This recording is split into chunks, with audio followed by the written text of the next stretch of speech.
Hello and welcome to this edition of World at War. I'm your host, Mohammed Saleh. For the first time in this fourth Taiwan Strait crisis, Taipei has shot down what it has described as an unidentified drone that entered into its airspace near the Kinmen Islands. The incident happened just a day after Taiwan fired live ammunition rounds at the Chinese drones that were buzzing near the islands close to the coast of Xiamen in China. Justifying this dangerous escalation, the Taiwanese Premier Su Seng-chang admitted that Taiwan had been forced to act in self-defense. This time the National Army was forced to shoot down the drone in question in a defensive action after warnings and requests for the drone to leave had been ignored. This was the most appropriate action after being patient and repeated warnings. I trust that the Taiwanese people and all democratic countries throughout the world will deem this appropriate. What is unfolding on the Taiwan Strait is described as a classic example of grey zone tactics. China's biggest military drills may have subsided, but that does not mean that China has stopped crossing the median line in the Taiwan Strait. On the 1st of September, at least 8 Chinese naval vessels and about 53 fighter jets carried out sorties beyond the median line. And the same story has repeated day after day in the Taiwan Strait. For its part, Taiwan has played this game of diplomatic chess with a lot of tact and restraint. The more the enemy provokes, the calmer we must be. We will not provide the other side with pretexts to stir up conflict. We will not provoke disputes, and we will exercise self-resistance. But it does not mean that we will not counter. The American strategy vis-à-vis Taiwan is interesting.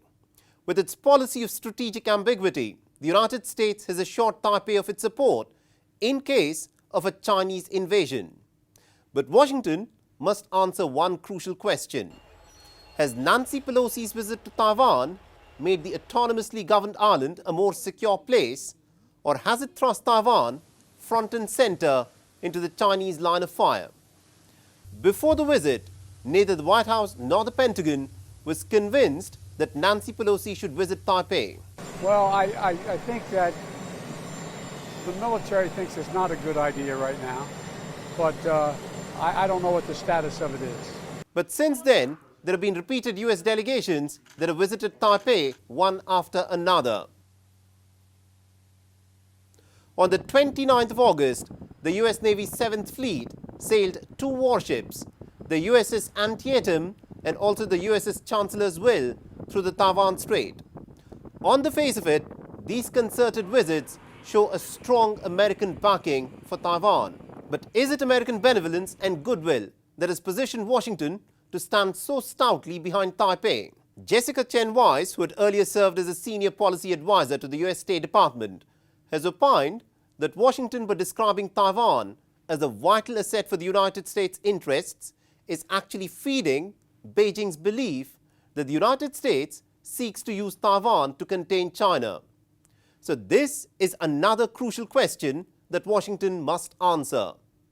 But poking the dragon repeatedly in the eye on the question of Taiwan, is the United States trying to trap and tie China down in a proxy war over Taiwan? Military power is built on strong foundations of economic prosperity. Donald Trump had tried to unsettle Beijing's balance of payments advantage through his unique war of tweets and tariffs. But the Biden administration has sought to outflank China through diplomatic and strategic maneuvering. Through groupings like the Quad and AUKUS, the United States wants to maintain its leverage in the Indo-Pacific region. India. I've spent more time on a trip to India than I have in any other country because I consider them to be a strategic partner for us in the future. The Indian Ocean battle space is becoming increasingly more important for us. And quite frankly, the fact that India and China currently have a bit of a skirmish along their border, I think it's strategically important with respect to India that they now force China to not only look east towards the South China Sea and the Taiwan Strait, but they now have to be looking over their shoulder at India. So India as a key partner for us is absolutely essential. The American strategy is pretty clear. It foresees China caught up in a two-front theater, both in the east and in the west. India is driven by its policy of strategic autonomy. It has walked a very delicate path, even in the case of the Ukraine war, by pursuing its interest.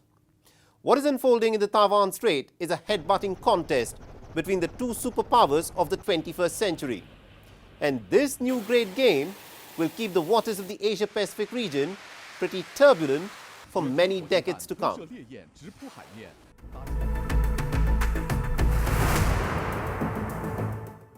There was high drama in the Persian Gulf. An American naval drone was briefly captured by the Iranians, who then began to tow away the drone. The United States responded by swooping in with a warship and a helicopter. It was a tense moment. But eventually the Iranians allowed the American naval drone to go.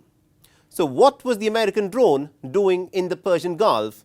And how and why did this crisis play out for 4 long hours?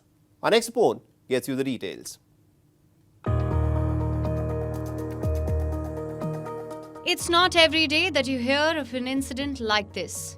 A naval drone of the world's biggest military power getting captured and towed in the Persian Gulf. The naval drone in question is the Sail Drone Explorer. It's an unmanned American sailing vessel fitted with cameras, radars and other sensors for remote surveillance of the sea. According to the US Navy, this is a technology that is commercially available. On the 30th of August, Iran's paramilitary Revolutionary Guards, for the very first time, seized a US Navy's Middle East-based 5th Fleet's unmanned sailing vessel. The US Navy insists the drone was in international waters. The Iranian warship Shahid Bazair would have towed away the American drone for good. But for the fact that there was an American warship, the USS Thunderbolt, lurking nearby in the Persian Gulf. The US Navy then got in touch with the Iranian warship via radio and identified the drone as American property. And for good measure, an American MH-60S Seahawk helicopter was made to hover above the captured drone to show ownership.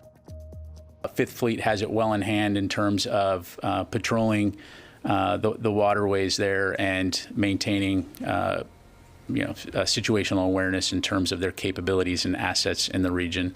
And again, as was evidenced by the USS Thunderbolt, the ability to respond quickly should something like that happen again in the future, which hopefully it will not. The confrontation in the Persian Gulf ended without an incident. But the episode highlights the fractious nature of the Iran-US equation, despite the fact that the two nations are pretty close to reviving the nuclear deal. Just last week, reports emerged of the Israeli F-35 fighter jets repeatedly entering into the Iranian airspace, without the Iranian or Russian radar systems picking them up for a challenge. In the last fortnight, the United States has carried out missile strikes in Syria's Deir al-Zor, targeting Iranian proxies. Washington is said to have deployed an estimated 50,000 troops in the vicinity of the Persian Gulf.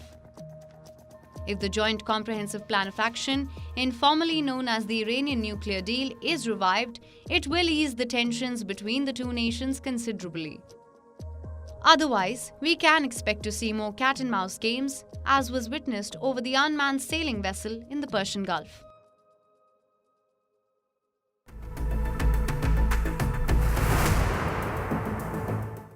Libya has two governments. The United Nations-backed government that is based in Tripoli, presently headed by Abdul Habib Dabiba, and also the Eastern Tobruk-based government backed by General Khalifa Haftar. On the 27th of August, the streets of central Tripoli had turned into a bit of a battle zone. 32 people were killed and more than 159 others were injured when clashes broke out between rival militias for the control of Tripoli.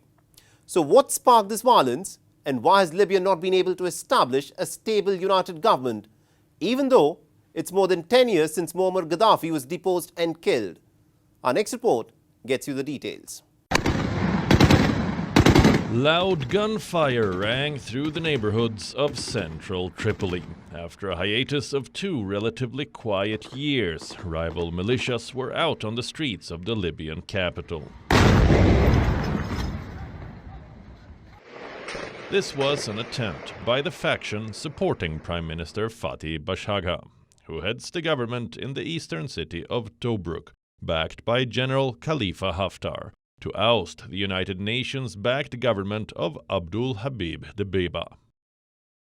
The pitched street fighting that began on Saturday morning continued through the night, and eventually the faction backing the Dbeiba government managed to expel the militia sent by the government-backed Khalifa Haftar. As the guns fell silent, Abdul Hamid Dbeiba was out on the streets to take stock of the situation. We will not leave this country to the miscreants. Be sure, this is our country. This is Tripoli. We will defend it with dignity and pride. As for you, thank God you're safe. And as for those who were killed, we wish them God's mercy. When they saw our city Tripoli in peace, they were jealous. Those who think they can stage a coup, we tell them the coup era has now passed. And those who want elections, we are ready for elections. We're not moving forward unless we go to elections. And if they want otherwise, we have men. There was widespread panic among the residents of Tripoli. The United Nations mission in Libya said the fighting involved indiscriminate medium and heavy shelling in the densely populated civilian neighborhoods. This appeared to be an attempt of pro-Bashagha forces to enter the capital from the east. However, they were blocked by pro-Dbeiba forces at Zlatan, about 160 kilometers east of Tripoli, and were forced to retreat following clashes. This is not the first time that the pro-Bashagha militia, backed by Khalifa Haftar, tried to enter into Tripoli. In the month of May, a similar attempt had been made by the Fatih Bashagha faction from Tobruk to take over Tripoli. Ever since the NATO-backed uprising deposed and killed Muammar Gaddafi, Libya has plunged into two successive civil wars. By 2014, the country had been split into three major regions, with fluid shifting borders controlled by various factions.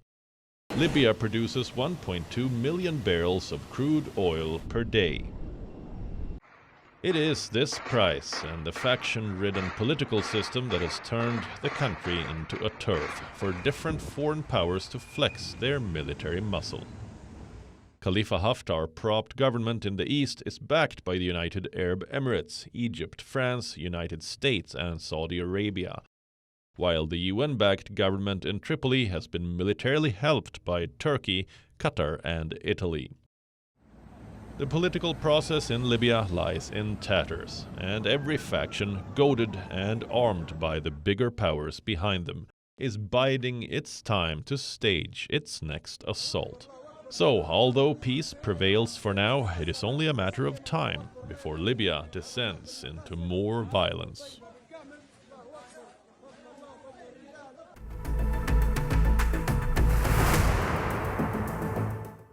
Political logjams after elections are common in a functioning democracy. But in Iraq, a country that is struggling to emerge out of decades of war, crippling sanctions, endemic corruption and civil strife, a political logjam has sparked deadly violence on the streets of Baghdad. Many now fear that Iraq presently stands on the precipice of a civil war.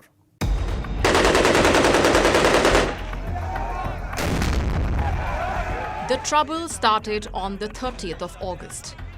Muqtada al-Sadr, the firebrand Shiite cleric who is believed to have millions of loyal followers across Iraq, announced in a tweet that he was permanently stepping back from politics due to the intractable political deadlock. I decided to withdraw from the political process so as not to be involved with the corrupt politicians, neither in this world nor the hereafter. There was instant pandemonium. Thousands of al-Sadr supporters burst out onto the streets. They stormed the presidential palace in Baghdad's Green Zone and even dived into the swimming pool. Our revolution is solely an Iraqi one. It is not Sadrist nor Tishreen. This is an Iraqi revolution. Iraq should be returned to its people. But things were about to take a turn for the worse. Unlike the previous time, when al-Sadr's supporters had stormed the presidential palace in July, the security forces this time around decided to disperse the protesters by resorting to heavy-handed measures. Loud gunshots were heard at the presidential palace. Tear gas was deployed. And before long, there were reports of 2 people getting killed as the security forces clashed with the protesters. And soon, it was a free-for-all. In a country awash with arms, rival militias took the lawlessness on the streets as an opportunity to settle scores. In the pitched battles that were fought inside Baghdad's heavily fortified green zone, machine guns were used, and al-Sadr loyalists targeted their opponents with rocket-propelled grenades. By afternoon, the Iraqi army announced a curfew in Baghdad. And as dusk began to fall and violence spread to other cities such as Basra, the curfew was extended across Iraq. Sadr loyalists attacked the headquarters of a rival Shiite militia called the Badr organization and set it on fire. Despite the curfew, sporadic violence was reported through the night. And by next day morning, the death toll had climbed to 32. We want them to put out a fatwa to stop the violence, just as they released a fatwa that pushed these men to fight. I'm injured. My foot was injured yesterday. Why? We are only here to ask for a good life, to ask for schools for our children, access to healthcare. We want dignity.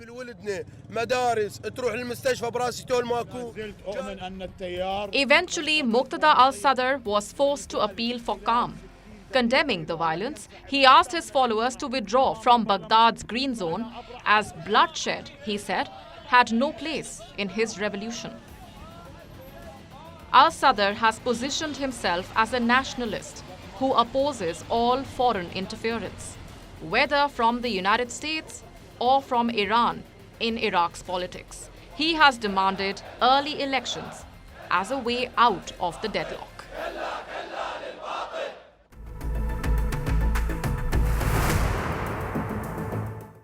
The war in Ukraine has frozen on the battlefield. The Russian advance has come to a grinding halt. And in the midst of this, Ukraine has resorted to a very dangerous game for the control of the Zaporizhzhia nuclear power plant. Now, Ukraine's strategy is pretty clear. By getting the IAEA inspectors at Zaporizhzhia, it wants to establish an international presence inside territory that is presently under the occupation of the Russians. Ukraine has also announced that it is staging a counter-offensive to retake Kherson. So how far has Ukraine succeeded in pushing back Russia? Everything, they say, is fair in love and war. But to carry out shelling on a nuclear power plant to gain tactical advantage in the battlefield is a high-risk strategy whose consequences cannot be predicted. This week, the IAEA inspectors visited the Zaporizhzhia nuclear power plant and took stock of the damage suffered by the nuclear facility. But Ukrainian President Volodymyr Zelensky is not satisfied with what has been achieved by the IAEA team. Unfortunately, we haven't heard the main thing from the IAEA, which is the call for Russia to demilitarize the station. What can we do without it? I hope the mission will comply with what the parties have agreed and what serves the interests of the entire international community. We can't ignore the biggest radiological risk in the last 40 years. We can't leave the soldiers of a terrorist country at the nuclear station. There are situations when the fate of an entire continent depends on the keeping of a word. That is what the situation is like now. In the early weeks of war, Russia captured the city of Kherson with the boom of its superior artillery. Ukraine could field nothing to match the onslaught of the Russian armor. But now Ukraine has vowed to push back Russia from Kherson with the help of Western weapons. It is difficult to presently assess the impact of the American-manufactured HIMARS as the battle lines are frozen. But missile strikes and relentless shelling has continued across several Ukrainian cities. 2 people were killed and several homes were destroyed in Mykolaiv when this neighborhood was struck by a Russian shell. The city of Kramatorsk was hit by Russian rockets, in which a supermarket was destroyed and 1 person was injured. But the worst affected in this conflict are the children. The school year had just begun in Ukraine, and these kids in the city of Chernihiv have made their way back to their local school for the very first time since the war began. I cried after the bombardment had finished. After that, I came to the realization that there is no more school, and that is the end. Sitting in the comfort of our homes, most people think wars are just about soldiers, of generals who plan their next move, of politicians who negotiate deals and appear on television to make big statements. But in reality, wars are actually experienced most intensely by kids like these, whose homes get destroyed, whose schools get bombed, and whose future remains uncertain. At the conclusion of this episode, I want to leave you with something to think about. Mikhail Gorbachev was the last leader of the Soviet Union, and he passed away recently on the 30th of August. Now, many regard him as one of the most significant political figures of the last few decades of the 20th century. In the West, he is lionized as the man who ended the Cold War, as someone who recognized after the Chernobyl disaster of 1986 that the Soviet Union needed some urgent and big-ticket reforms. He pulled the Soviet troops out of Afghanistan in 1989, and along with the American President Ronald Reagan, agreed to limit the number of nuclear weapons.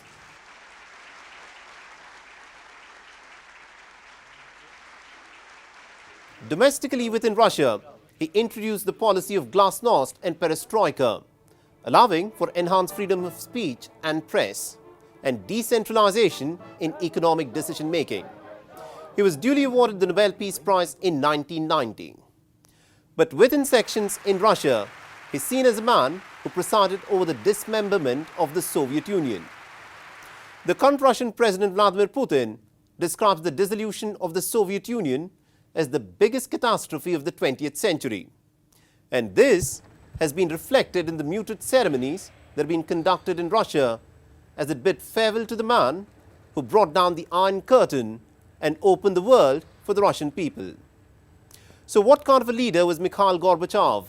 In the final analysis, a leader must be judged not by the size of an empire that he carves out by the use of a policy of blood and iron, but rather by answering a simple question. Did he change the lives of the people that he governed for the better? Thanks for watching World at War. And if you want to reach out to me with any suggestions or comments or feedback, please feel free to tweet to me on the Twitter handle that you see on your screens. I'm your host Mohammed Saleh, and we'll meet again in the next episode.